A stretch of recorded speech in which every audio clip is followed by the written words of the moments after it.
Hello and welcome to Chapter 19 of Radiating Literature.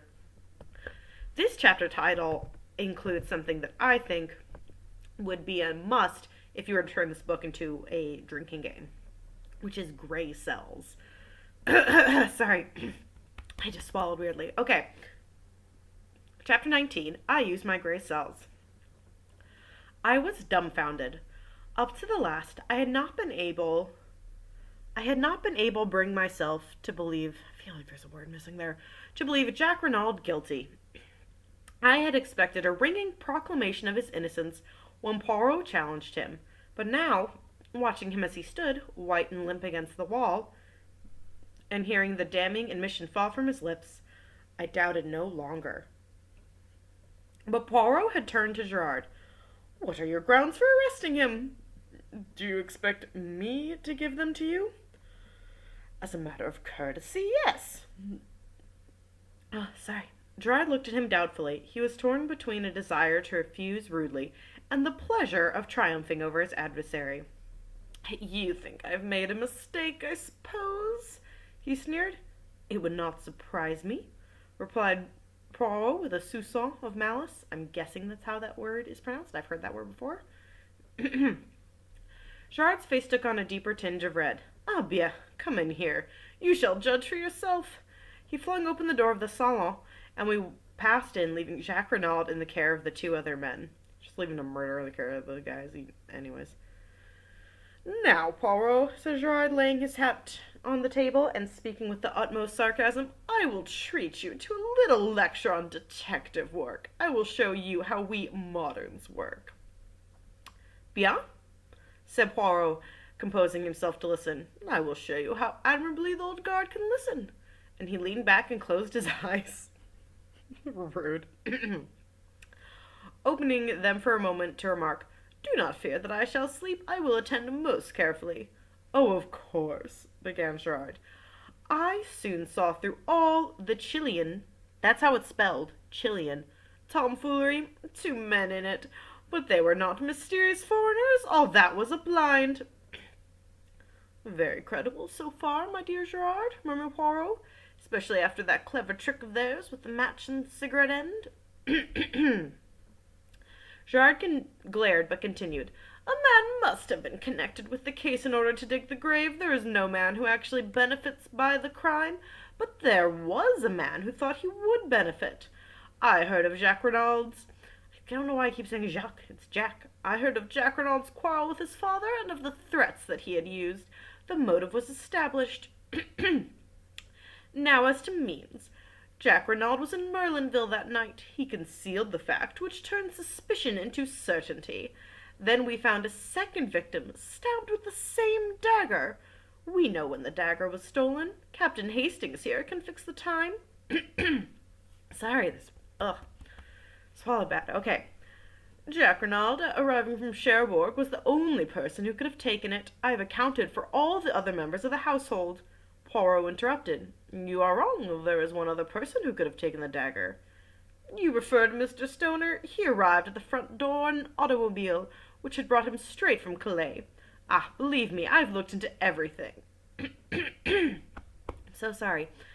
"Jack Renaud arrived by train. An hour elapsed between his arrival and the moment he presented himself at the house. Without doubt he saw Captain Hastings and his companion leave the shed, slipped in himself and took the dagger, stabbed his accomplice in the shed, who was already dead." George shrugged his shoulders. "Possibly he did not observe that. He may have judged him to be sleeping. Without doubt they had a rendezvous. In any case, he knew this apparent second murder would greatly complicate the case. It did." "But it could not deceive Gerard," murmured Poirot.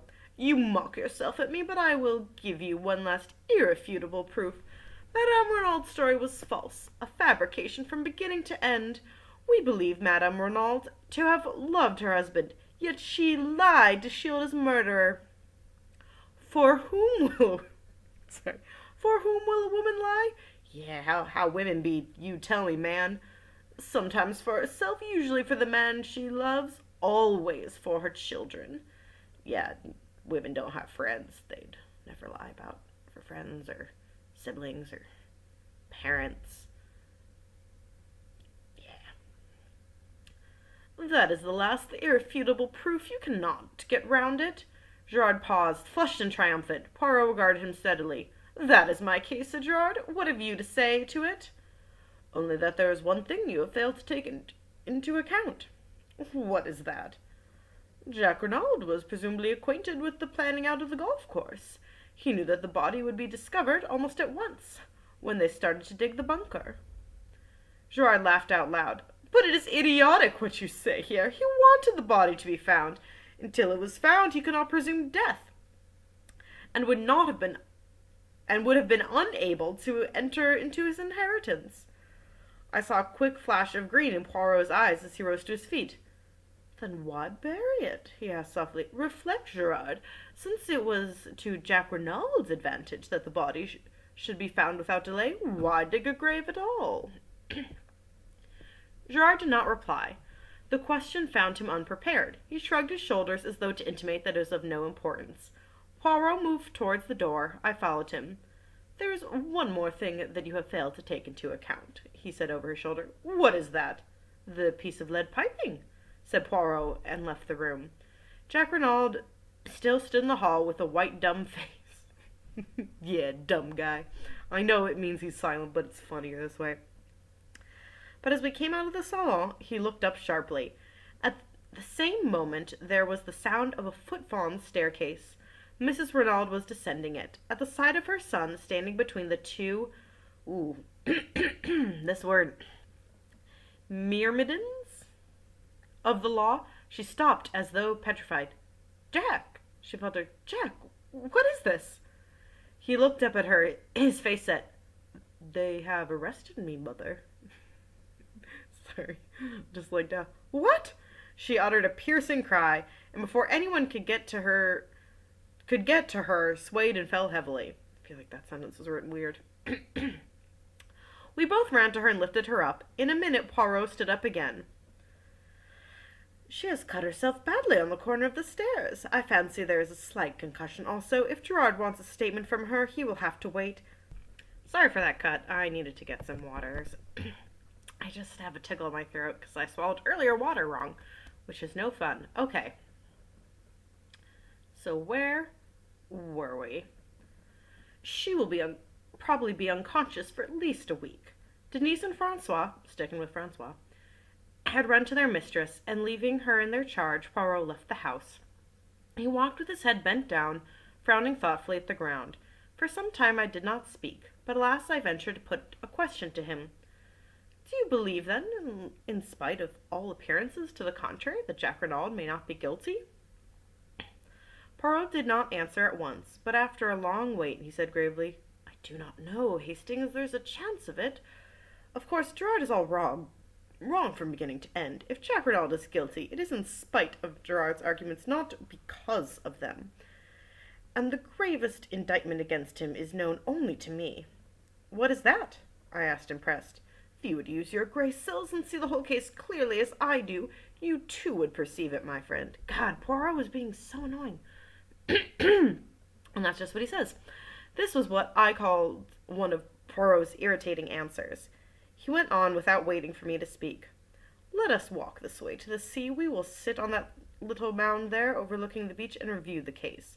You shall know all that I know, but I would prefer that you should come at the truth by your own efforts, not by my leading you by the hand. Sorry, need more water.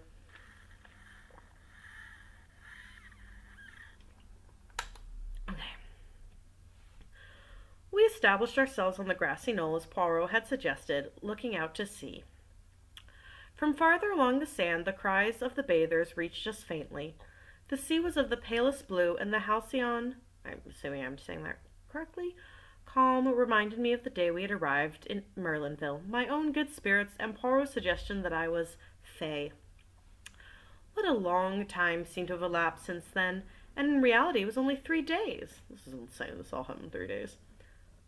Think, my friend, said Poirot's voice encouragingly. Arrange your ideas. Be methodical. Be orderly. There is the secret of success.